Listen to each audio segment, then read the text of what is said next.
ಅಸ್ಸಲಾಮುಅಲೈಕುಮ್. Hello my guys, ನಾವು ಇವತ್ತು ಜೀಶಾನ್ ಅವರೊಂದಿಗೆ ನಾವು ಹೋಗೋಣ ನಮ್ಮ ಮುಂದಿನ ಚಾಲೆಂಜ್ಗಳನ್ನು ಮುಗಿಸಿ ಬೇಗನೆ ಮುಗಿಸಿ ನಮ್ಮ ನೆಕ್ಸ್ಟ್ ಚಾಲೆಂಜಿಗೆ ಹೋಗೋಣ ಎಂದು ನಿರ್ಧರಿಸಿ ನಾವು ಹೋದೆವು ನಮ್ಮ ಕಾಲೇಜಿನ ಕಡೆಗೆ.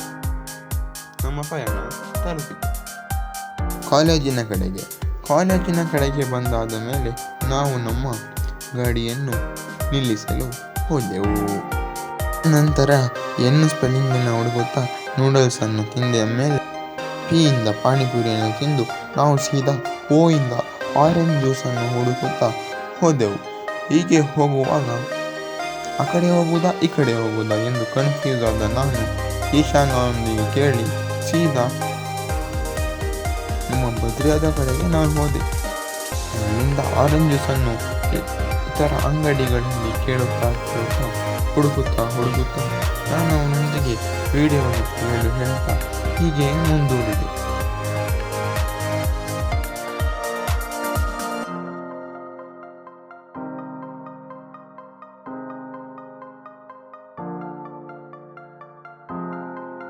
ಹೀಗೆ ಟೈಮ್ ಪಾಸಿಗೆ ತುಂಬ ಅಂಗಡಿಗಳನ್ನು ನೋಡಿದಾಗ ಬಂದಿದ್ದ ಕಾರಣ ಕೊನೆಯದಾಗಿ ಒಂದು ಅಂಗಡಿ ಸಿಕ್ಕ ಕಾರಣ ತಕ್ಷಣ ನಾನು ಅಲ್ಲಿಂದ ಗಾಡಿಯನ್ನು ನಿಲ್ಲಿಸಿ ಸೀದಾ ಅಂಗಡಿಯೊಳಗೆ ಕೇಳಿದೆ. ಅಲ್ಲಿ ನೋಡಿದರೆ ಜ್ಯೂಸ್ ಇಲ್ಲದ ಕಾರಣ ಮತ್ತೆ ಬೇರೆ ಅಂಗಡಿಗೆ ಹೋಗಿ ಕೇಳಿದಾಗ ಅಲ್ಲೂ ಜ್ಯೂಸ್ ಇರಲಿಲ್ಲ. ನಾವು ಆದ ಕಾರಣ ಈ ಆಟೋ ಹಿಂದೆ ಹಾಡಾಡುತ್ತಾ ಮುಂದೆ ಹೋದೆವು. ಹೀಗೆ ಹೋಗುತ್ತಾ ನಮ್ಮ ಹುಬ್ಬಳ್ಳಿಗೆ ಹೋಗಿ ನಾವು ನಮ್ಮ ಮುಂದಿನ ಆರೆಂಜ್ ಜ್ಯೂಸನ್ನು ಕುಡಿಯೋಣ ಎಂದು ತೀರ್ಮಾನಿಸಿ ಸೀದಾ ಹುಬ್ಬಳ್ಳಿಯ ಕಡೆಗೆ ನಾವು ಹೋದೆವು. ಹೀಗೆ ಹೋಗುತ್ತಾ ನಮ್ಮ 60 ಫೀಟ್ ರೋಡಿಂದ ಹೋಗೋಣ ಎಂದು ಜೀಶಾನ್ ಹೇಳಿದ ಕಾರಣ ನಾವು ಬೇಗ 60 ಫೀಟ್ ರೋಡಿಂದ ಹೋಗುವಾಗ ನಿಮಗೆ ಅರಿಯುತ್ತದೆ ಏನಾಗುತ್ತದೆ ಎಂದು. ಹೋಗೋಣ ಬನ್ನಿ.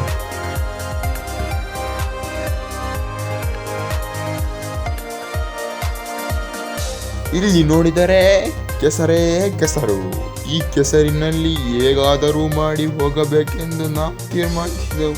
ಆದ ಕಾರಣದಿಂದ ಜೀಶಾನನ್ನು ಅಲ್ಲಿ ಬಿಟ್ಟು ನಾನು ಮೆಲ್ಲ ಬ್ಯಾಲೆನ್ಸನ್ನು ಮಾಡಿಕೊಂಡು ಅಲ್ಲಿಂದ ಮುಂದೆ ಹೋದೆವು. ಹೀಗೆ ಅವನನ್ನು ಕರೆಯುತ್ತಾ ನಾನು ನಮ್ಮ ಹುಬ್ಬಳ್ಳಿಗೆ ಸಾಗಿದೆ. ಹೀಗೆ ಆದ ನಂತರ ಅಲ್ಲಿ ಗಾಡಿ ಬರುತ್ತಿದ್ದ ಕಾರಣ ಬೇಗ ಹೋಗಿ ನನ್ನ ಆರೆಂಜ್ ಜ್ಯೂಸನ್ನು ಖರೀದಿ ಮಾಡಿದೆ. ಓಯಿಂದ ಆರೆಂಜ್ ಜ್ಯೂಸ್ ಆಗಿದ ಮೇಲೆ ಎಸ್ಸಿಂದ ಸ್ನಿಕರ್ಸು ಇವತ್ತೇ ಮುಗಿಸಿಬಿಡೋಣ ಎಂದಾಯಿತು. ನಂತರ ಜೀಶಾನನ್ನು ಅವನ ಮನೆಗೆ ತೆರಳಿಸಲು ಹೋದೆ. ಮತ್ತೆ ಕೆಲವು ಅಕ್ಷರಗಳನ್ನು ಬಿಟ್ಟಿರುವೆ, ಅದು ಮುಂದಿನ ವ್ಲಾಗಿನಲ್ಲಿ ನಾವು ನೋಡೋಣ. ಬಾಯ್. Thank you guys.